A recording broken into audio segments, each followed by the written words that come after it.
What's going on, everyone? So the trade we all kind of were waiting for wasn't the trade that happened first, right? The trade we're all kind of waiting for is the Kevin Durant trade, right? That the first domino that falls. Well, it wasn't. It was actually Desmond Bane getting sent to the Orlando Magic. So I have no idea what the Memphis Grizzlies are doing, right? Like the package and everything that they got seems like a rebuild, which could greatly benefit the Lakers. And we'll touch on that here in a moment because this is a Laker channel. So why are you talking about the Grizzlies and the Orlando trade? Well, I'm going to tell you. But just to bring everyone up to speed on what happened with this trade, the Memphis Grizzlies are trading Desmond Bane to the Orlando Magic for Kentavious Caldwell-Pope, a Laker favorite, Cole Anthony, 4 unprotected first-round picks, and 1 first-round pick swap. And then Shams later reported that Orlando is sending the Memphis Grizzlies the number 16 pick in the 2025 NBA draft, Phoenix's first-round pick in 2026, Magic's 2028 unprotected first-round pick, Orlando's 2030 unprotected first, sources said, and pick swap is lightly protected in 2029. Holy overpay, Batman, right? That's what that was. Now, couple things about that. One, Desmond Bane is still 26. He's the exact kind of player that Orlando needs. 2, Orlando didn't have to give up any key players. So to Orlando, this might seem like a bit of an overpay, but for them, this is probably the best thing, right? Like you're sending out more draft picks while keeping your young core and that depth and that versatility intact, right? Orlando's a team that they're looking at this as like, hey, we have a chance here with Boston being down and Cavs shown that they were vulnerable and so on and so forth. And Bane is exactly what Orlando wants, exactly what Orlando needs. So this was huge for them. Get off of KCP's contract, which was an overpay for him, and he didn't work out very well for Orlando, where Desmond Bane's just better self-creator, can create for others better, right? Slot in easily into that point guard or that 2 spot. So this was huge for them. But for the Grizzlies, and this is where it impacts the Lakers, is the Grizzlies side of things. This package makes 0 sense unless you're rebuilding, right? Unless Memphis is making a play for Kevin Durant or something, and they're like, now we got all these picks and all, and basically we could take this package and go get Kevin Durant, right? And then maybe you're going and keeping KCP and you're doing something where, you're going with like Ja, KCP, Kevin Durant, Triple J, and Zach Edey when he gets back, he's out for some time. Then sure, like if you're going to go get a Kevin Durant, try to go all in now, fine. But this team already, at best, is what, probably a 8th seed, right? Like, I mean, they were last year, and I don't think that they're going to be any better next year, right? Like, which is crazy because this was a team that looked like the far young team. Well, now they just traded, their 3rd best player in Desmond Bane, right behind Ja and Triple J, and they got a package that would be great if you're rebuilding, right? The 16th pick and then a bunch of future picks and flexibility. You're taking on KCP's contract, which sucks, but like, it's like, hey, you're getting a young guy in Cole Anthony and right, like. So to me, this package was more of like, we're getting a bunch of picks, not more of, hey, we're looking to make a splash right now. So is this the precursor that we look back to and that signaled Memphis's rebuild? A guy that I have talked about very heavily recently for the Lakers, that I would love to see the Lakers go try to get, who has talked about, loving Lakers in the past, whatnot, Triple J. Jaren Jackson Jr. Go get Jaren Jackson Jr. Jaren Jackson Jr. he's going into a contract year, but more than anything, he didn't qualify for the Supermax. So the money that he would make in Memphis, he can now make anywhere, right? Where Memphis is kind of one leg up was, hey, we can give you the Supermax. That doesn't exist anymore. So if you're the Lakers, having Triple J and Luka Doncic for the foreseeable future would be ridiculous, right? Problem is the Lakers don't have the picks, and Desmond Bane just went for this crazy haul. So I know some people are going to look at that and go, well, Lakers, there's no way they'd be able to get Triple J if that's what Desmond Bane went for. But Lakers give up players, right? like Austin Reeves, or they could turn guys into picks.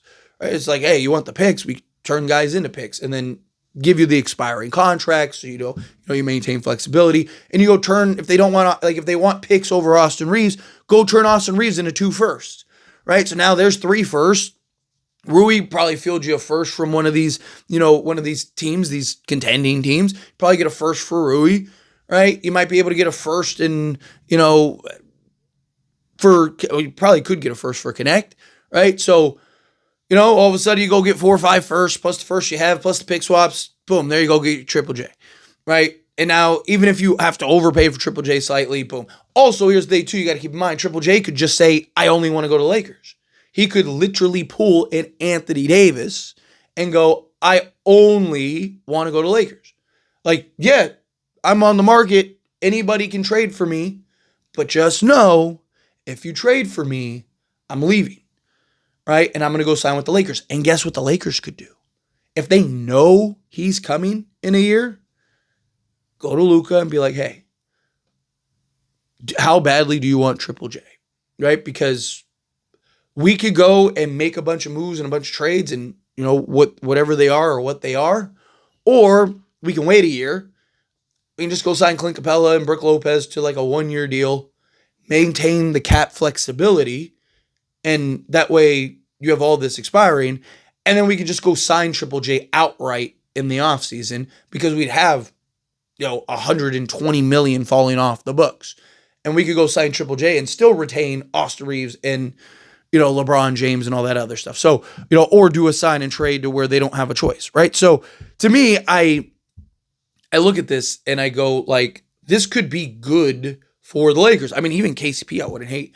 It's like, hey, you guys don't have you guys really going to keep KCP? Maybe you can get KCP for cheap, right? Because he's a bit of an overpay, right? They gave him too big of a contract, but the Lakers are trying to win right now anyway, right? Like, so beggars can't be choosers.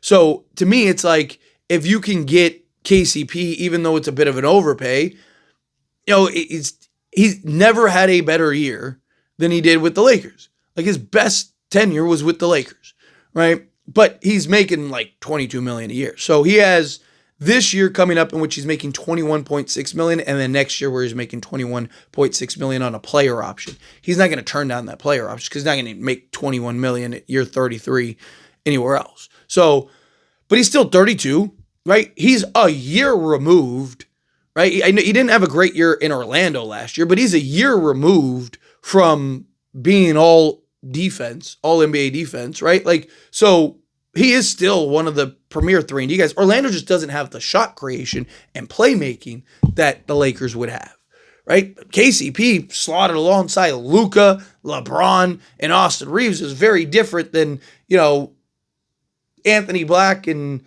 well, now he's off the team, but like Cole Anthony and stuff like that. Like, it was very different, Franz and guys like that. Right? Like, so to me, I look at this and I'm like, man, could you maybe get a KCP? They have several young guys too that make sense. Maybe you can go pull off a trade and go get some young guys, right? What direction is Memphis looking is the question. If I'm the Lakers, picking up the phone and I'm talking to them, going like, hey, what are you looking at? What are you looking to do? Right? Do they trade Ja Morant? If I'm the Lakers, I would stay away from Ja Morant, especially now that you have Luka. But, do they look to trade Ja? That's kind of been something that has been kind of floated around for a little while. Do they trade Ja? Do they trade Triple J? What do they do? But if I'm the Lakers, I already was talking about Triple J. Watch out, he could be an option. This makes me feel even more confident that could end up being an option. Right? Don't be shocked if that just happens out of left field, right? Because Triple J is just like, hey, I want to go to the Lakers. Send me to the Lakers. Right? Especially after they trade Bane. Does this kind of like make all the players look around and go like, what's happening? Also, what does it do for the market? Is the question too. Again, they didn't give up the players, right? Yeah, they gave up a lot of picks, but I think teams will look at this and because again, that's always the big question, right? When that first trade happens, it's like, is this the one like the Rudy Gobert trade? Everyone's like, wow, holy overpay, Batman, right? Like this is clearly gonna set the market and everyone's gonna have to overpay for everybody. And it did it. Everyone just kind of looked at it and was like, yeah, that was an outlier. right? It happens like every year there's that outlier trade. I think this is more of the outlier trade because Orlando didn't give up any key players, right? They just gave up a bunch of picks. Like you look at a Spurs situation with like the De'Aaron Fox, it was very similar. Like they didn't give up any key players. They gave up picks and, Sacramento, their pick back and so on and so forth. Just kind of how I look at this is that like this was instead of including players, we'll just give you more picks, right? Like we value the players more than we do the picks. So take the picks, we'll just kind of give you, this was just salary matching players and here's a bunch of picks. Where, if they would have given up, a